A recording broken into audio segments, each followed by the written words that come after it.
Many of the struggles in the Middle East over the past century can be tied back to the Sykes-Picot Agreement. Drafted in the final years of World War I, the Sykes-Picot Agreement was a secret document negotiated by British officer Mark Sykes and French diplomat François-Georges Picot.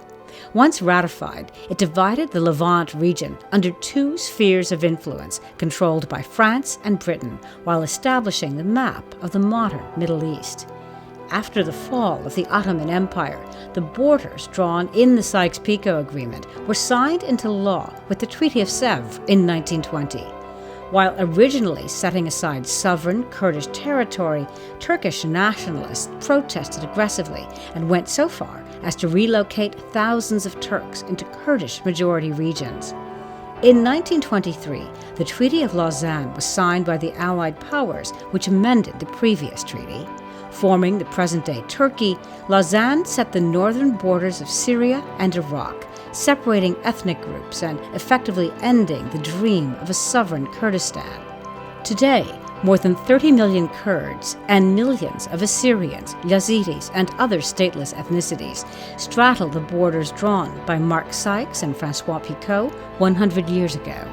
In Turkey, Kurds were denied basic citizenship until the late 1990s and are locked in a decades-old civil war against the Turkish government.